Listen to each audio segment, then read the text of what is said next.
Lecture du livre des Proverbes. Une femme parfaite, qui la trouvera? Elle est précieuse plus que les perles. Son mari peut lui faire confiance, il ne manquera pas de ressources. Elle fait son bonheur et non pas sa ruine tous les jours de sa vie. Elle sait choisir la laine et le lin, et ses mains travaillent volontiers. Elle tend la main vers la quenouille, ses doigts dirigent le fuseau. Ses doigts s'ouvrent en faveur du pauvre, elle tend la main au malheureux. Le charme est trompeur et la beauté s'évanouit. Seule la femme qui craint le Seigneur mérite la louange. Célébrez-la pour les fruits de son travail et qu'aux portes de la ville, ses œuvres disent sa louange. Parole du Seigneur.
Lecture de la première lettre de saint Paul apôtre aux Thessaloniciens.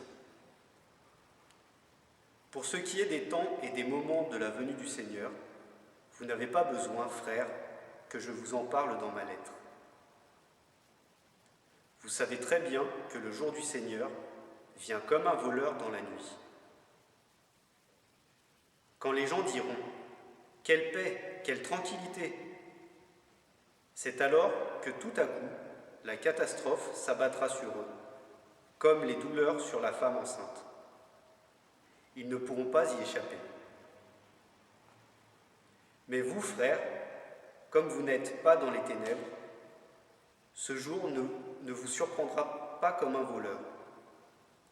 En effet, vous êtes tous les fils de la lumière, les fils du jour. Nous n'appartenons pas à la nuit et aux ténèbres. Alors, ne restons pas endormis comme les autres, mais soyons vigilants et restons sobres. Parole du Seigneur.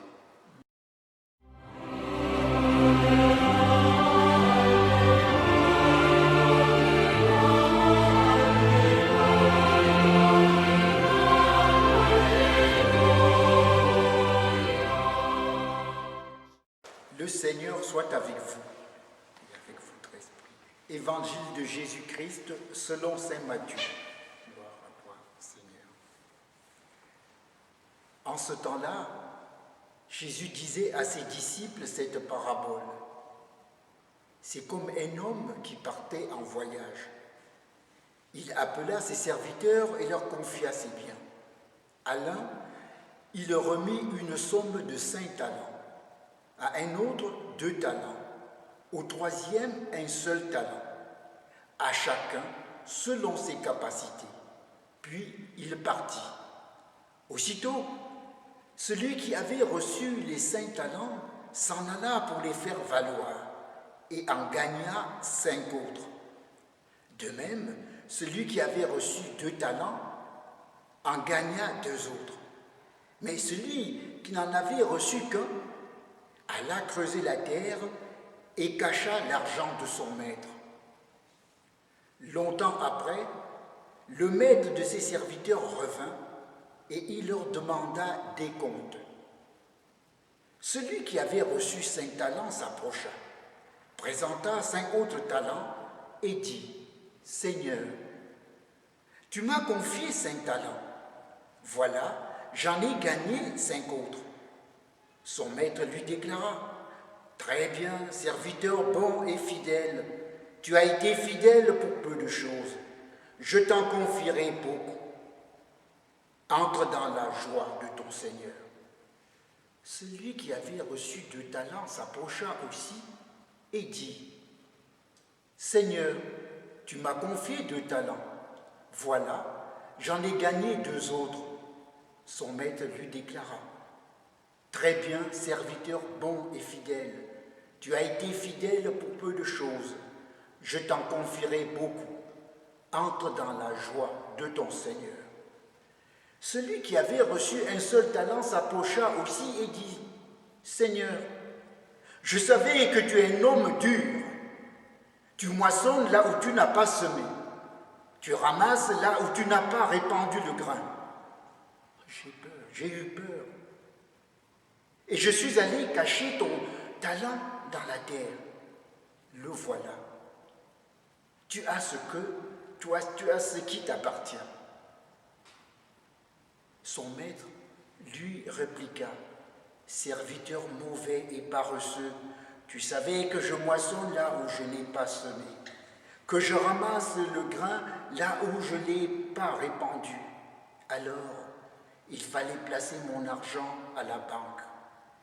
Et à mon retour, je l'aurais retrouvé avec les intérêts. Enlevez-lui donc son talent et donnez-le à celui qui en a 10. À celui qui a, on donnera encore. Et il sera dans l'abondance.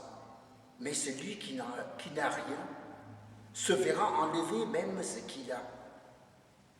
Quant à ce serviteur bon en rien, jetez-le dans les ténèbres extérieures. Là, il y aura des pleurs et des grincements des dents. Acclamons la parole de Dieu. Nous sommes le dimanche 15 novembre, 33e dimanche du temps ordinaire.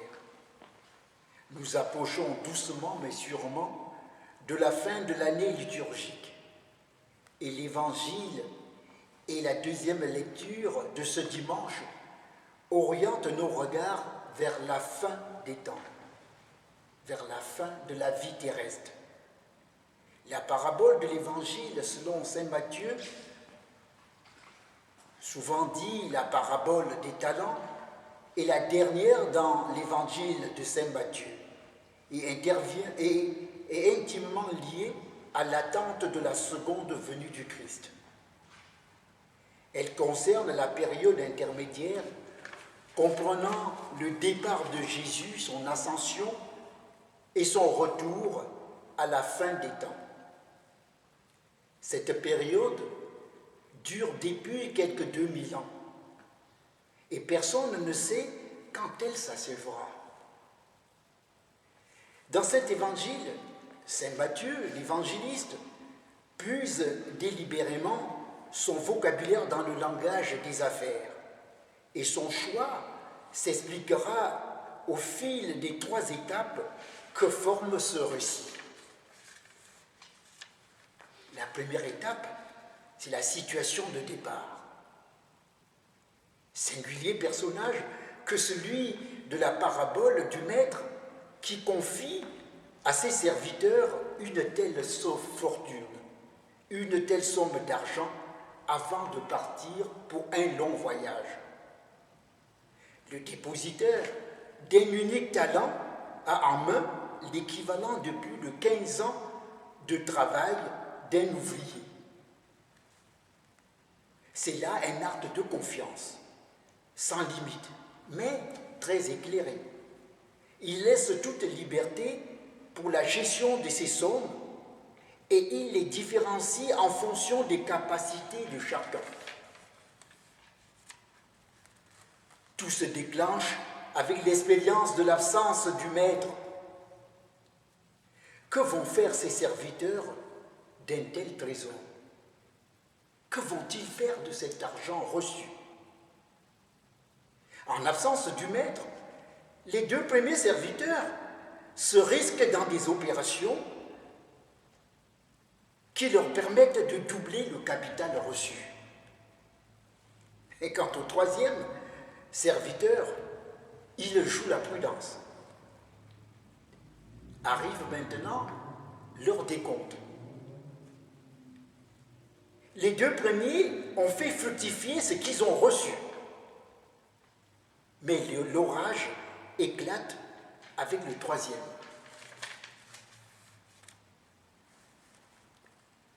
Et maintenant, il est peut-être temps pour nous de nous poser la question. Qu'aurons-nous fait de ce trésor?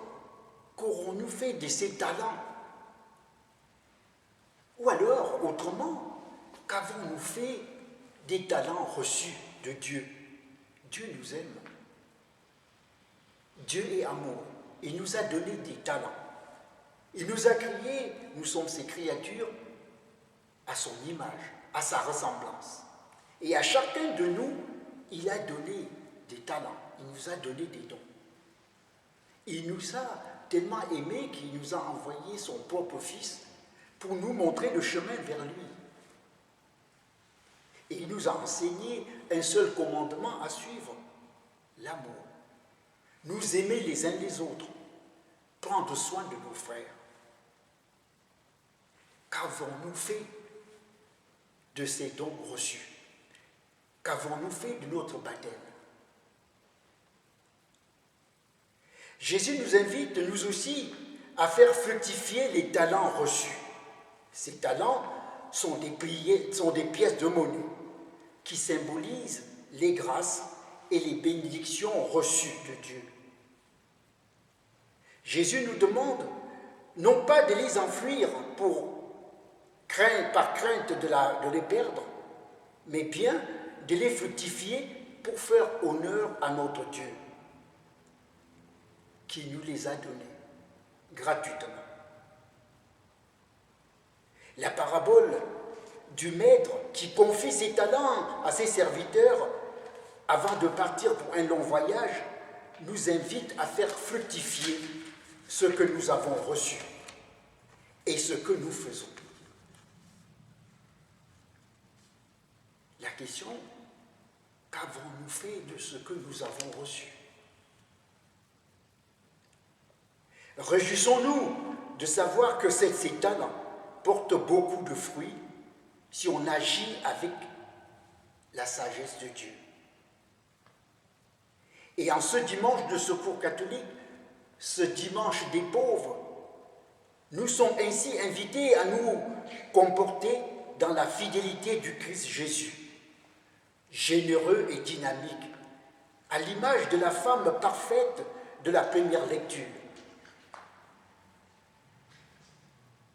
Dans cette lecture, il est bon d'entendre l'éloge de cette femme de vaillance et du bonheur qu'elle sème autour d'elle.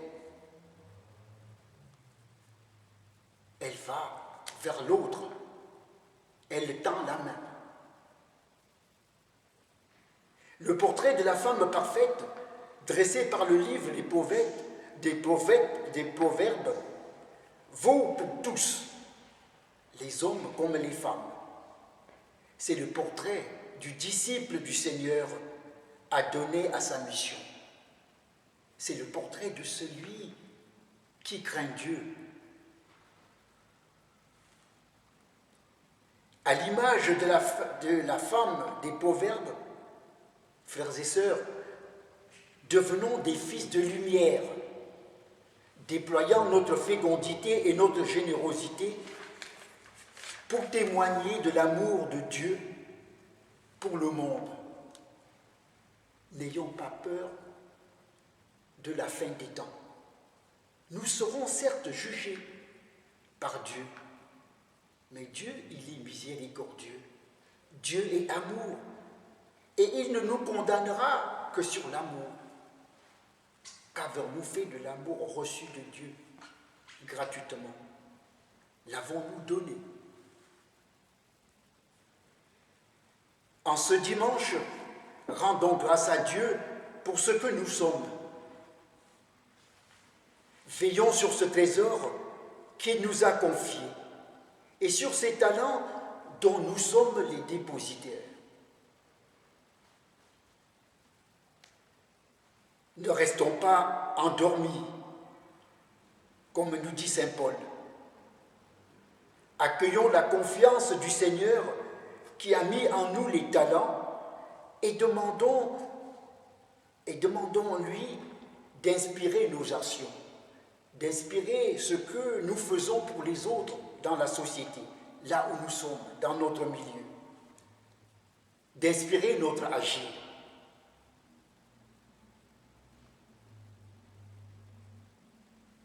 Demandons au Seigneur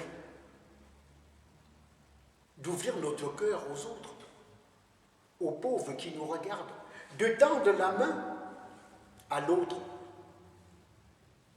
Nous vivons sur cette terre, c'est un pèlerinage. Nous avançons vers une fin. Ne laissons personne sur le bord de la route, tendons la main. Que l'Esprit de Dieu fasse grandir en nous la charité. Viens, Esprit Saint, pénètre le cœur de tes enfants. Viens, Esprit de sainteté, viens,